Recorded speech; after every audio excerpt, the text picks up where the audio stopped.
Welcome to the D&D Fitness Radio podcast, brought to you by your hosts Don Saladino from New York City and Derek Hansen from Vancouver, Canada.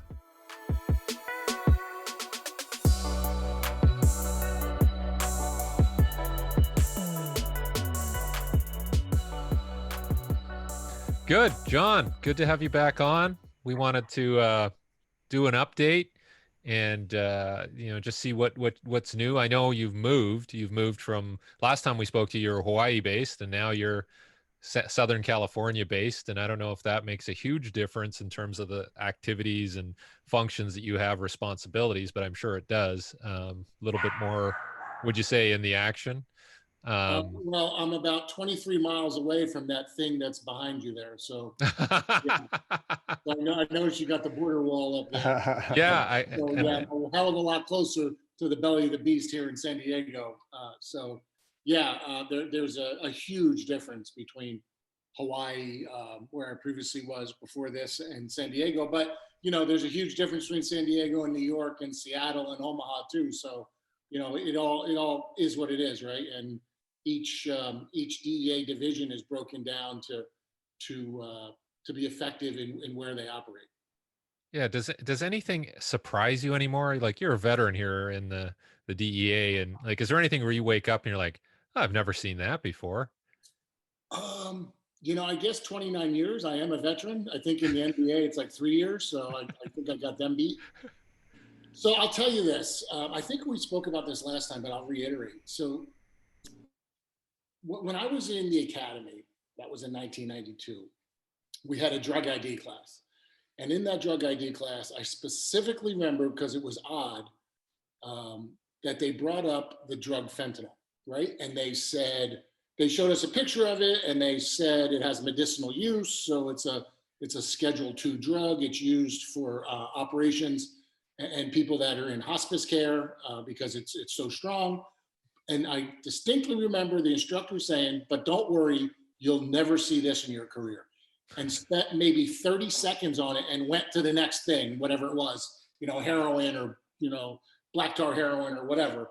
And I distinctly remember that thinking, oh, okay. And then, now it's basically all I talk about all day long for the last 2 or 3 years. Can you back up for a second? Could you educate our users on what the drug fentanyl is?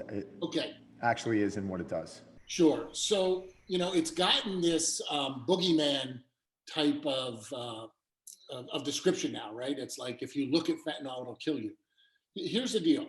So it is a synthetic opioid, right? So it's, for lack of a better word, it's got the same attributes as any really strong opioid. But fentanyl itself is used medicinally, right? It's used, I recently had a colonoscopy. I don't want to get into great detail about that. But, when I looked up from the bed, I give speeches all over the world about fentanyl abuse. And I look up from the bed and there's a bag hanging above me and it says fentanyl HCl. And I was like, son of a bitch. And 2 seconds later, I was out, right? And I woke up with no side effects. And I asked the doctor, because of obviously what I do, why do you use fentanyl for this, 30-minute procedure? He said, because people have very little side effects when you come out of it. We don't have to bring you out of it. You'll come out of it yourself. We use a very small amount and it works great. So it obviously has a use. But what's happened, Don, which transpired over the last 7 or 8 years, is unfortunately in China, it was manufactured for distribution to cartel members in Mexico, and they infused fentanyl powder into heroin. So without getting into a big long story about heroin, so when heroin is what we call stepped on, that's when you take 95% heroin and you adulterate it. So the average user on the streets back in 7, 8 years ago was shooting 5 to 9% heroin purity, right? Well, if you can step on, let's say, let's just make it simple, 1 pound of heroin, you can step on that 6 or 7 times and you get 6 or 7 times the amount. So that's where the real profit is made, right? The real profit isn't What do you mean by step on? That means add adulterants to it. So, Oh, so cutting it up pretty from much? 95, and then on the street, you're selling it at 7 or 8%, right? So you're 10 times in your amount. So if you buy 95% pure heroin, you're not going to give it to anyone at 95%. The average street user is going to get it at a much, much lower dosage, right?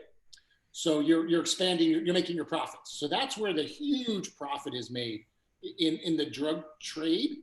The biggest profit margin is at the street level.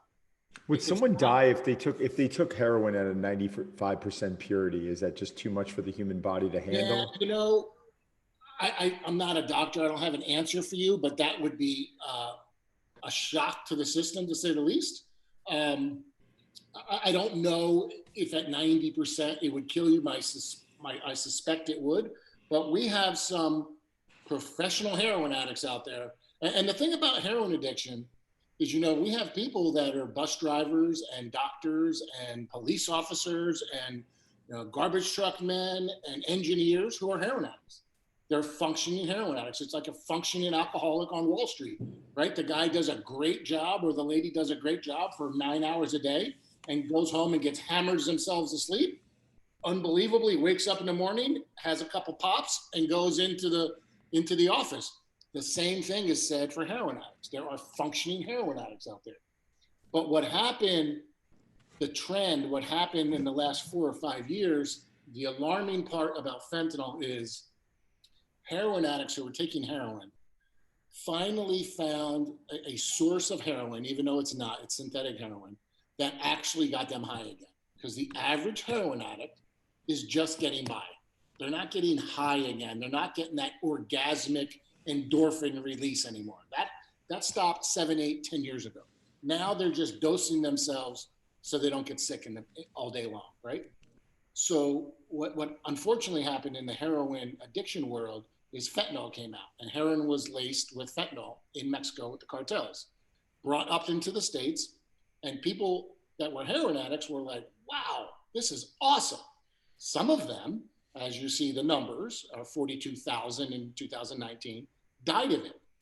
But the sick part about the heroin addiction world is this.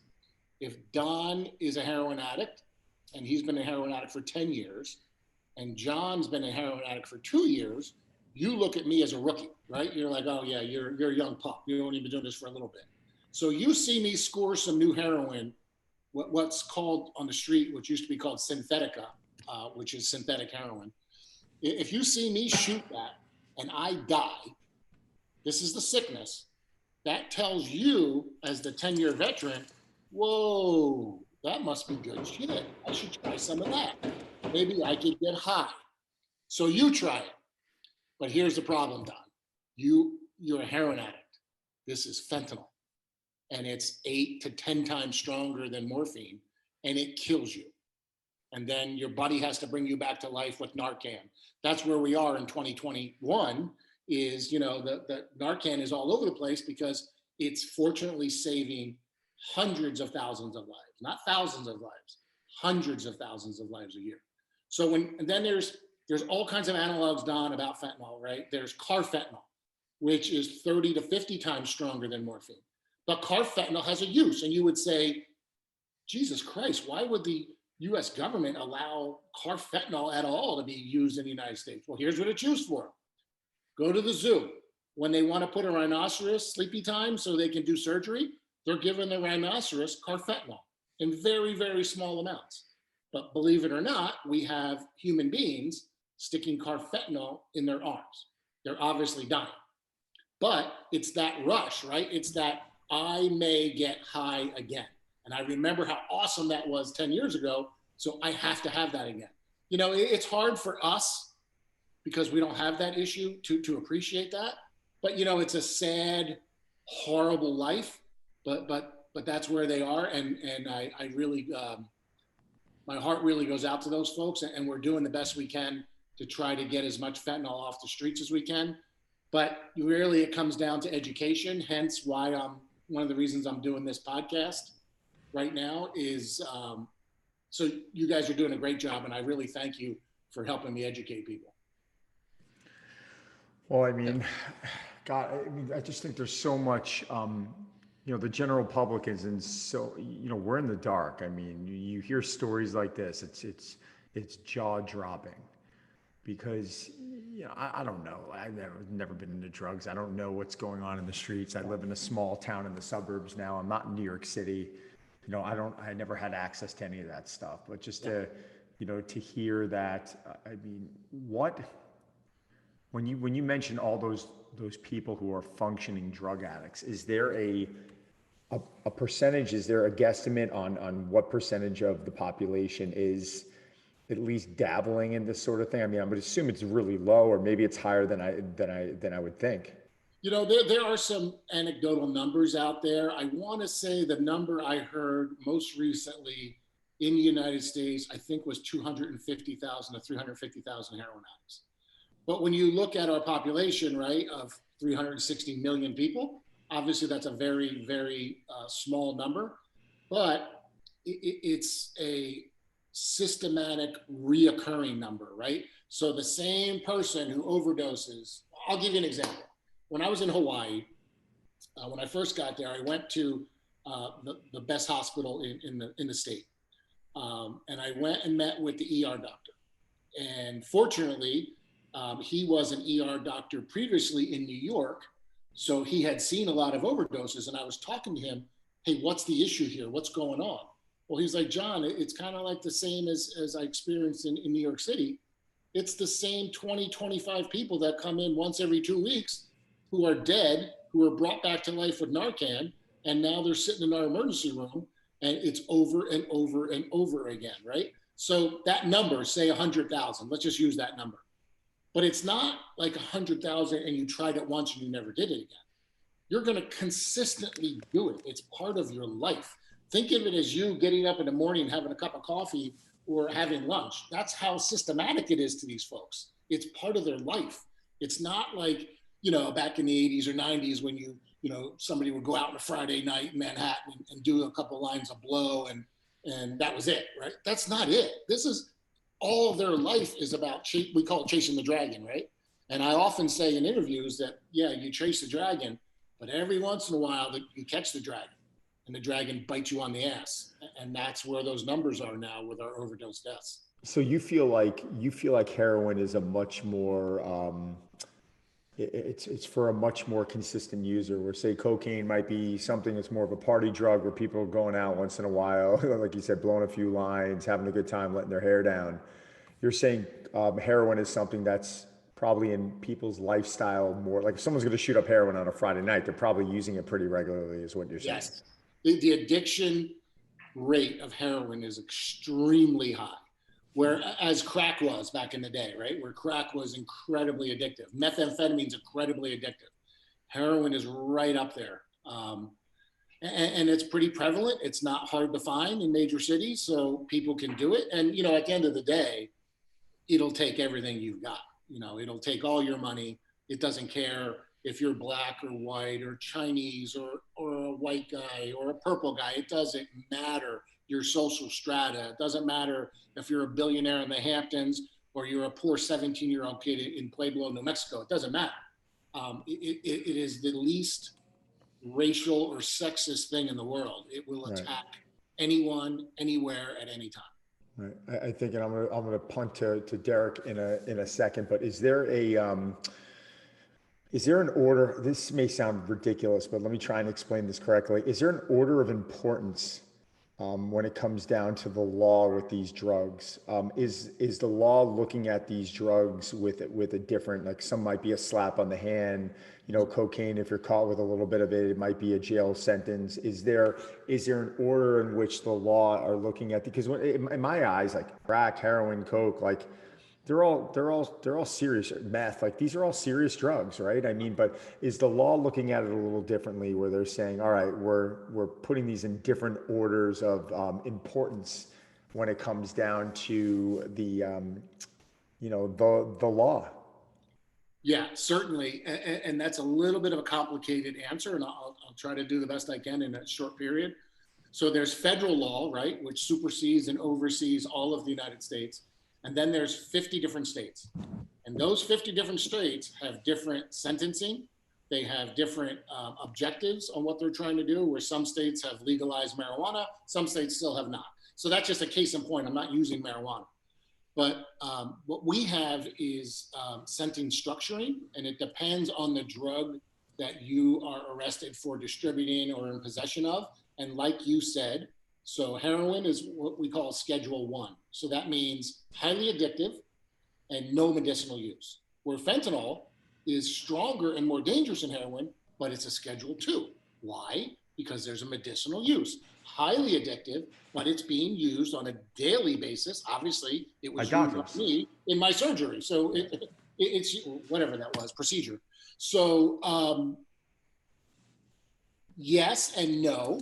And again, it depends on the state. So when DEA is involved, we are always trying to take cases to the federal level because we just think it's worth the people's time and money that they've invested in us in investigating these crimes and these cartels and drug organizations, that we want to get the American people the best bang for their buck, which is that people are going to at least see the sentencing, right? So that doesn't mean if we arrest you and your sentencing guideline is 40 years, that doesn't mean you're going to get the 40 years, and it doesn't mean you can't work off the 40 years. So what it does is it entices folks to help us to help you, right? So we arrest someone, they're looking at 40 years. If they just say, to hell with you, I'm going to go to court, okay, perfectly fine. They're probably going to get close to that sentencing structure. If they work with us, become cooperators, then we can assist them with the U.S. Attorney's Office, right? And the U.S. Attorney's Office gets together with the judge, and we look at what's called downward departure of their sentencing guidelines. And, you know, I've seen people that would have gotten 40 years get 4 or 5 years because of the incredible assistance they provided to the United States and to the people of the United States. It's not, you know, people are like, oh yeah, they helped the feds or they helped DEA. They didn't help DEA and they didn't help the feds. They helped the public because they helped us take a worse bad guy off the streets, for lack of a better word. They helped us seize more drugs that would have gotten into the community. So it's not that they helped us, they helped you. So, and that's why those folks are, we grant them downward departure. But like you said, yeah, of course there are drugs that are the focus. And unfortunately, in every 4 or 5 years, like Derek said, is anything new? Yeah, like 4 years ago, if you told me fentanyl was going to be in almost all heroin that we seize in the United States now, if you told me that there would be fake Oxycontin pills on the streets of America that were manufactured by the cartels in Mexico that are 99% ibuprofen crushed down with a little bit of fentanyl in it and being sold as Oxycontin, and we have 17-year-old kids here in San Diego taking that because they think it's Oxy, and they end up dead. Their parents find them in the morning dead in their bed. So yeah, if you asked me 5 years ago, I would have never guessed that. But that's where we are in 2021. Well, that leads us to the next question: is how has COVID-19 changed things for you? Like whether it's the distribution and trafficking of narcotics or the use at the end user. We're all at home now. Are people doing more of this at home? You know, we were curious about that, my colleagues and I, and it looks like, it's going to take, just like, the effects of this on humanity, right? It's going to take historians and researchers 4 or 5 years to look back on the last year and a half and say, okay, what really happened, right? But if I was a guessing man or a betting man,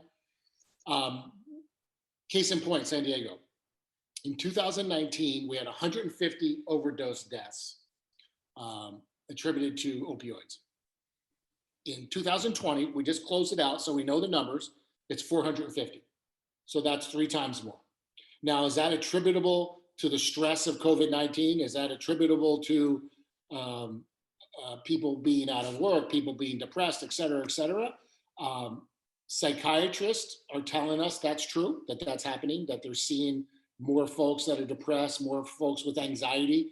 I mean, if you look at this from a humanitarian aspect, I don't think there's ever been an anthropological study like COVID-19, by telling people you can't do 75% of the stuff you used to do on a daily basis, and watching people conform to that. So there has to be a cause and effect, right? And my guess is that cause and effect is anxiety and depression. Well, what do anxiety and depression cause people to do? Alcohol, drugs, bad behavior, domestic abuse. I know is way up all across the country. So I think the short answer to that is, Derek.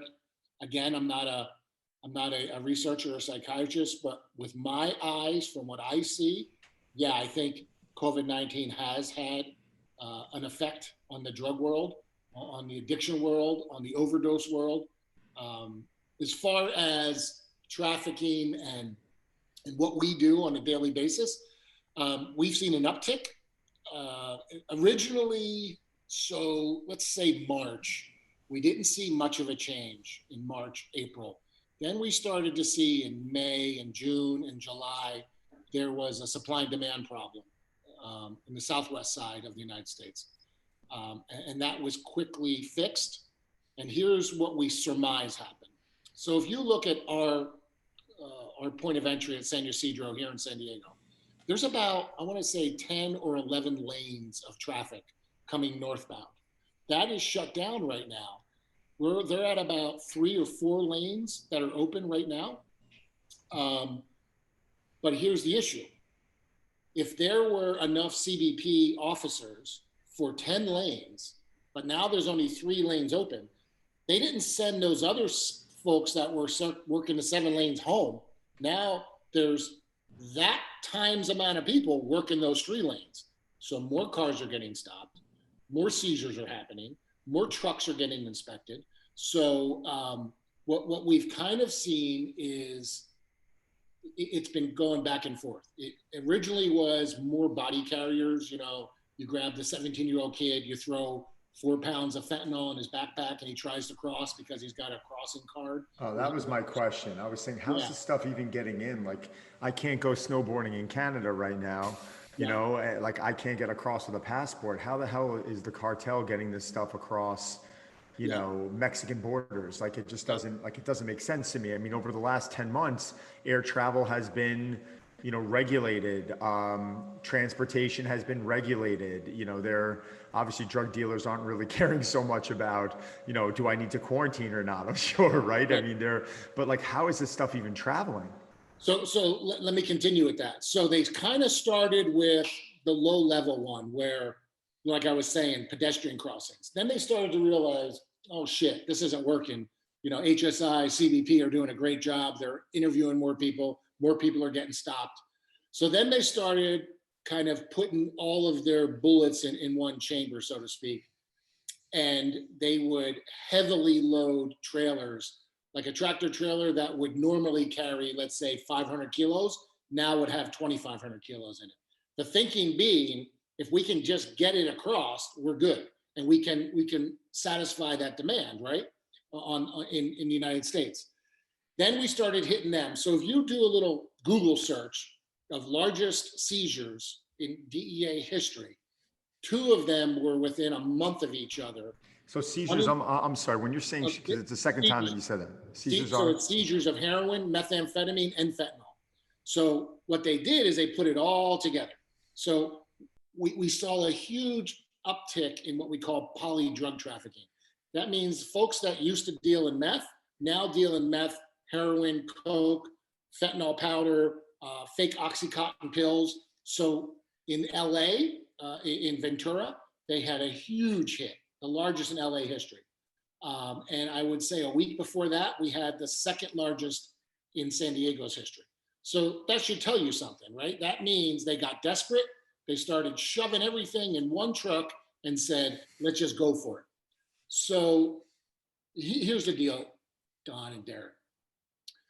I don't like these guys. Obviously, I've spent my entire career, fighting the Colombian and Mexican cartels and, Asian cartels.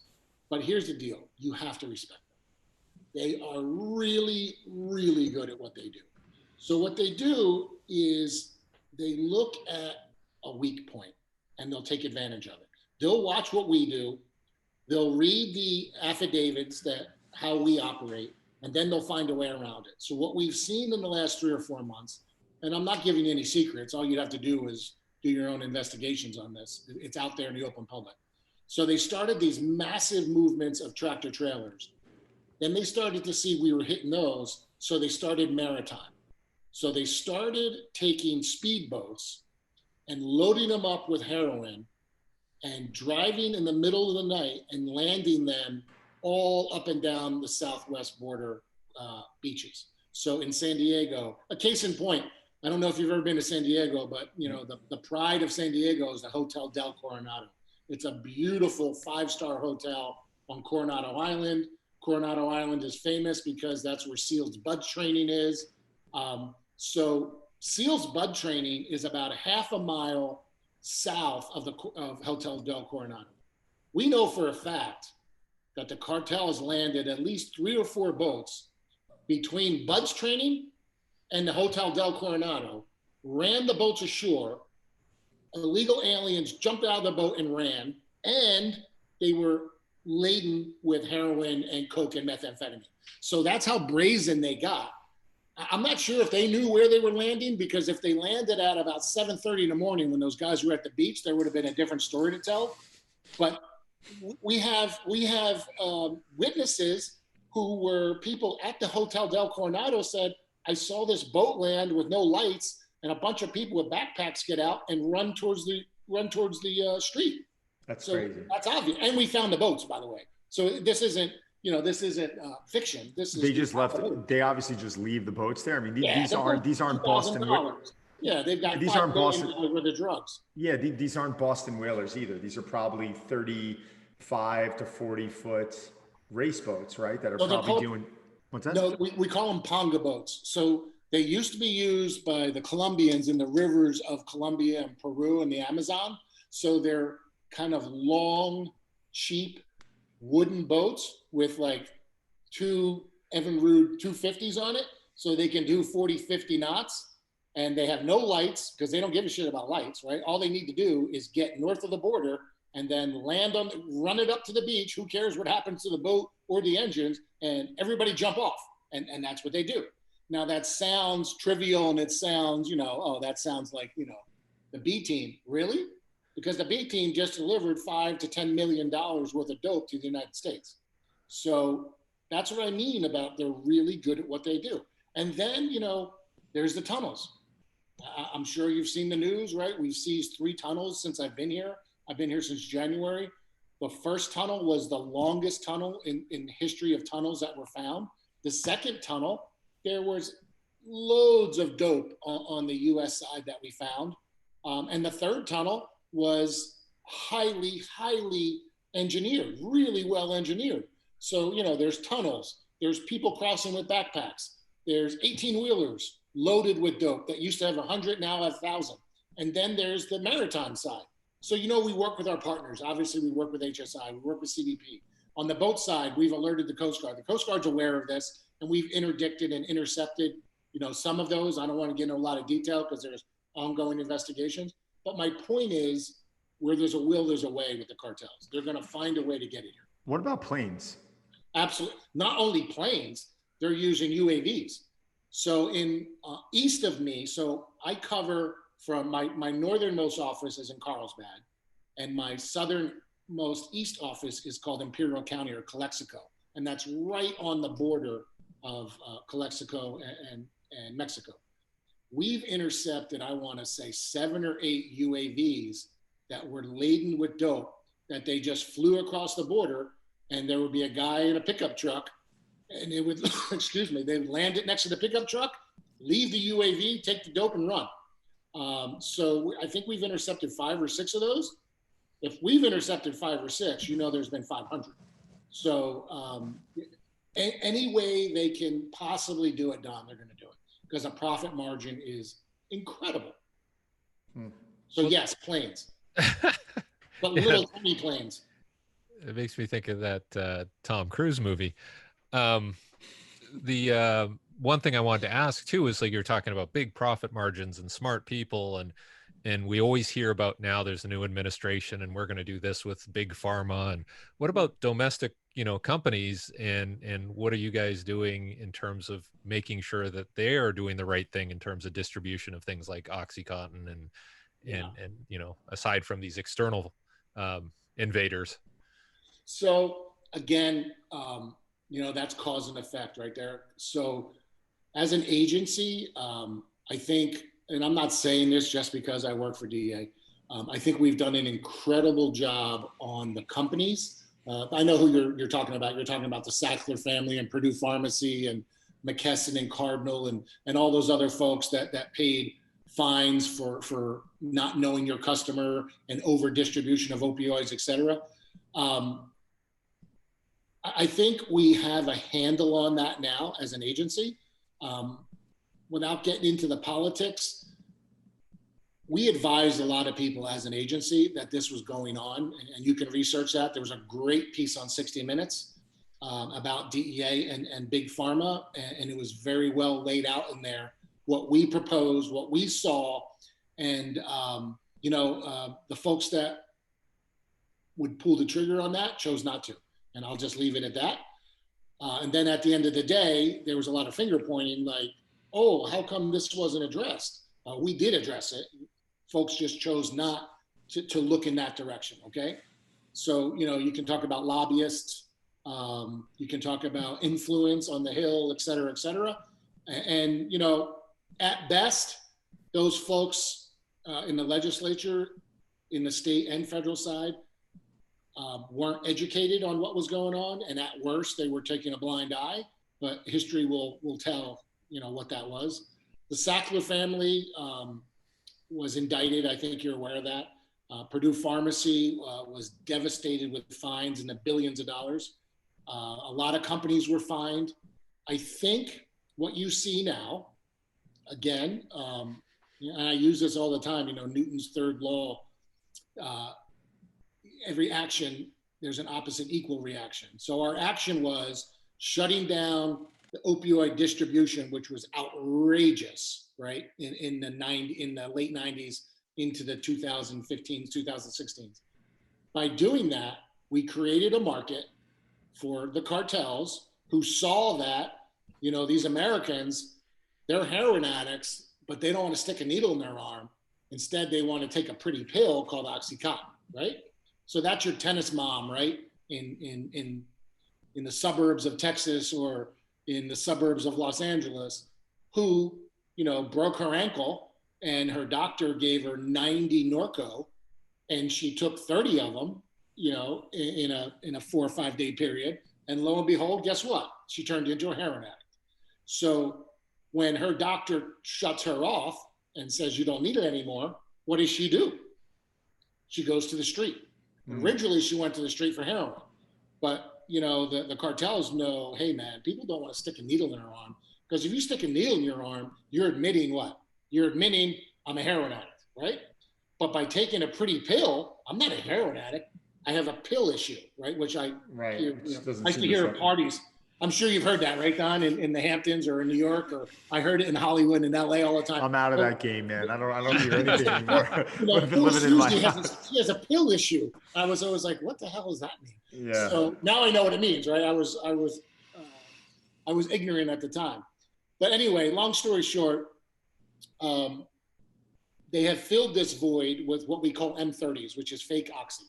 And that is, it's fentanyl in a pill, and people have gotten addicted to it. People have died from it. But I'll tell you this, they're getting a little bit better. So I just got done doing a very long interview with Laura Logan about this same issue. And she was asking me to explain the same thing you are, and I was able to explain it in a much longer version. But the cartels got better, man, right? They started noticing, hey, we can't kill all of our client base because there's a whole bunch of Americans dying up there. And if we kill them all by misdosing this stuff, who else is going to buy it? It's bad for business, right? It's bad for business, brother. And they're the ultimate businessmen and women. They're phenomenally good at it. Right. So they started bringing in chemists and said, hey, man, we got to dose this stuff better. So, Susie in Plano, Texas doesn't die from taking one of these. So unfortunately, in January of 2021, it's dosed better. So now less people are dying and the heroin addiction is allowed to go on, if that makes Right. sense. Well, listen, not to just pivoting a little bit right now, because I know when Sure. God, when did we have you on our last podcast? It was probably a couple of years ago, right? I mean, you're probably one of the earlier people to come on. We did discuss then about, you also hold another, I don't want to say another position, but you've been hired to become a consultant for different movies. Yeah. Right. And I work with a lot of celebs, and it's interesting to hear when they have an action film or they have, or they're playing a specific character, they'll normally bring someone in to kind of give them a little bit of the insight on what it is they're trying to portray. And when you were talking about those tunnel scenes, I immediately started thinking about Sicario. You did it. I could talk about it, right, Derek? I mean, we ended up speaking about it in the past, but you did work with Benicio del Toro. I mean, what is that like going into an environment like that? I mean, the actors are obviously incredibly interested and they want to learn all the ins and outs, but is what we're seeing in the movies, is it pretty accurate to what's really going on in real life? It depends on the director, right? And it depends on the movie. And let me just semantically fix one word you used there, was hire. Because if you're hired, you get paid. I don't get paid anything. So I get a signed poster and a phone call. You know what I mean? So you get a pat on the back. I'm not allowed to get paid an autograph because of my position. But one day I will retire, and all these folks know that. Then if I do it for them, then it's payday for Johnny. We will set a good rate for you. Don't worry. Yeah. Listen, I do it because they're really close friends of mine. And Ben and I have been friends for 29 years, and he and I have collaborated on a lot of stuff, and I've given him my insight. So like case in point, right? Like let's look at Traffic. So the Traffic thing, the original script was really, really good. The writer is a great writer. But there were some things in it that were, not realistic. And so, I got with Ben and got with Steven Soderbergh and kind of said, hey, what kind of movie do you want to make? Do you want to make just another drug movie? Or do you want to make a movie where cops and people in that world will walk out of it and say, wow, that was pretty close. So I'll tell you this. To this day, Traffic is by far the closest to reality. And I'll tell you that, not just because of the action stuff, not just because of, what was portrayed, but, Don Cheadle and Luis Guzman, and I got to be friends with Luis. He's phenomenal and hilarious. They portrayed the DE agents exactly the way that my career has been. It's fun.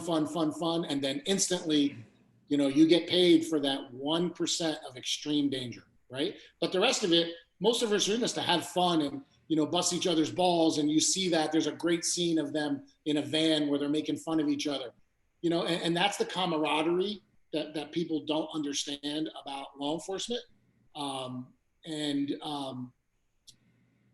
So when I see a script, right, when a script is shared with me, what I do is I circle stuff and I put my comments in it, and it's take it or leave it, right? This is not real, but this is kind of what would happen, and and I'll even circle stuff and say this is phenomenal. Don't lose this, right? Or most recently I helped a friend.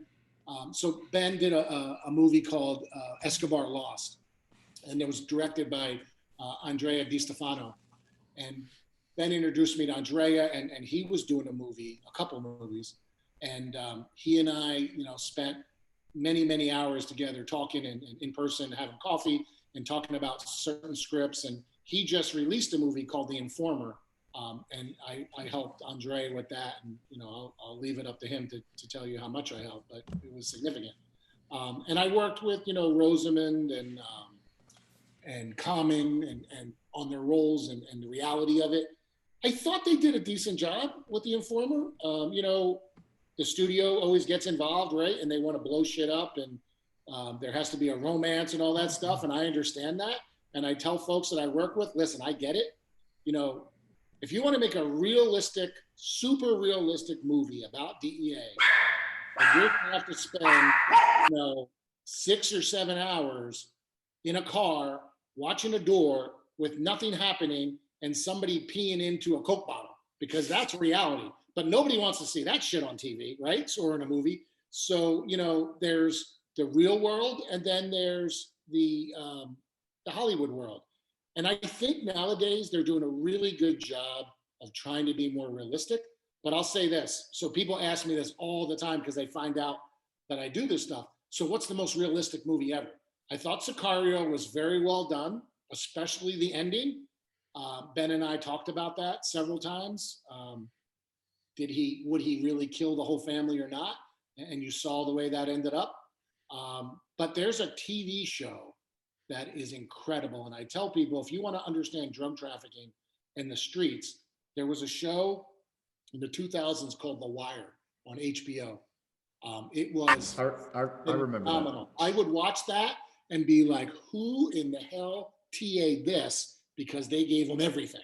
It was amazing. So, I kind of worked in that world in LA, right? I worked the streets a lot because the team I was on was kind of like a street team for 5 years. So I understood the vernacular, I understood respect, I understood gangs, and they really crushed it. They crushed it in The Wire. I thought it was phenomenal. So, it's interesting, Don, in speaking with, the actors and stuff, they really want to learn, right? And they take it in like a sponge. And that's probably, Benicio is a phenomenal actor. And I was just talking to him recently, and I told him, I said, listen, I've seen every one of your movies, obviously, and I've been a part of many of them. In fact, I'm in Traffic in the first 10 minutes of it. I got trapped into it. That's a long story for which I did get paid and gave the money to charity. So if anybody is wondering about that. Attaboy. I kind of got trapped into that one. I didn't intend for that to happen, but it is what it is. So long story short, I told Ben that the best scene I've ever seen with him is in Soldado, which is Sicario 2. And he has a scene where he and the girl, they roll up on a farmer and he's deaf. And Ben does a scene that he does in sign language. And it was phenomenal. And I've seen them all. And really that has nothing to do with me. That has not, I obviously had no technical advising there, but he's an incredible actor. Oh, he's so well respected. I brought his name up a few times. Yeah. Back when I had my club, Derek and him would be in there, and anytime an actor would see him, they would almost like run over as if it was a celebrity. He is a celebrity, but they'd almost run over like they were in awe of his ability. There was just such a level of respect. He's next level. Yep. And Andre, who directed The Informer, that dude is a sponge. I mean, he took it all in. So what you were saying about like reality and today, so that script, I think I saw that in 2018, maybe 2019.